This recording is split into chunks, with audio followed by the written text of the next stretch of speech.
Hello, this easy two-step annotated bibliography guide has been created for the learners at Montclair State University. We hope it helps you with your writing assignments. So let's get started.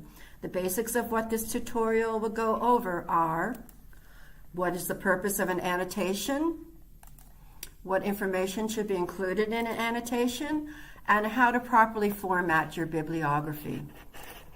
A good way to get started is knowing the definition of an annotation. The annotation is an act or a process of furnishing critical commentary or explanatory notes. So what does this mean?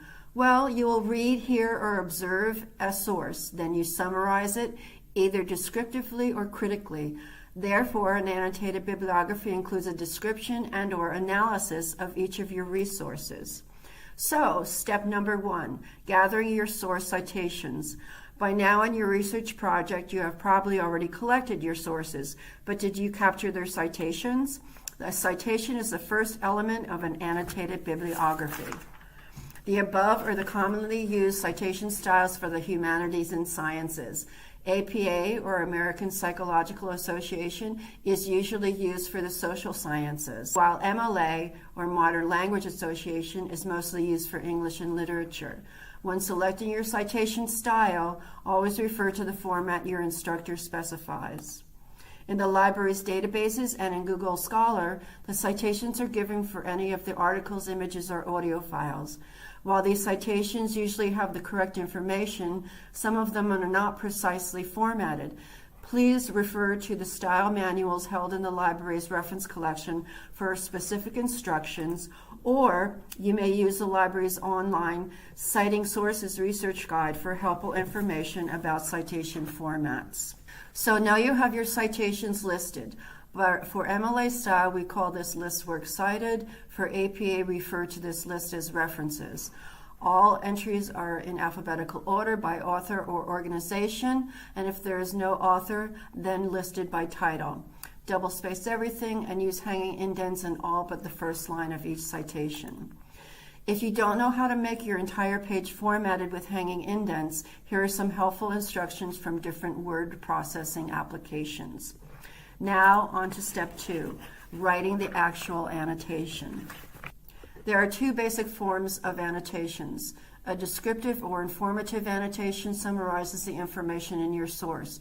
You give the author's main ideas and conclusions and why this information is useful to your research. An analytical or critical annotation, you do the same, but you also share your ideas about the strengths and weaknesses of the author's proposals. You can mention any particular bias or point of view the author may have and who the intended audience might be. Here are the main elements of an annotation. Your annotation should be about 150 words to 300, depending on your instructor's assignment. You will summarize the ideas presented, reflect on any distinct features of the information, state the author's conclusions, and describe why this information is relevant to your research. The author's credentials may also be added. If you are creating an analytical annotation, you additionally want to evaluate the creator's conclusions, again summarizing them for weaknesses and strengths. The creator's biases and points of view may be mentioned, along with any perceived intention audience. So your finished product will look something like this. This is an example of an APA annotated bibliography. To correctly format, you will choose a font, usually 12 point Times New Roman. The annotations follow in alphabetical order. The page margins are 1 inch on all sides. Line spacing is double throughout the entire document. The first line of the annotation is indented by 1/2 inch. If the annotation has more than one paragraph, each additional paragraph's first line is also indented by 1/2 inch. Well, that's it. I hope this presentation has been helpful to you. If you need more help with writing and formatting, you may always contact the Montclair University Center for Writing Excellence. The CWE is available to all university students, faculty, and staff and alumni. They may be reached by phone or email, and by going to their website. You can register for an account and schedule an in-person or online appointment to assist with your writing needs. The Center for Writing Excellence is on the Montclair campus on Bond Hall, 5th floor. For questions regarding information, resources, and research needs, please contact the library. As you can see, we provide information services via 24/7 chat. You can email and phone us.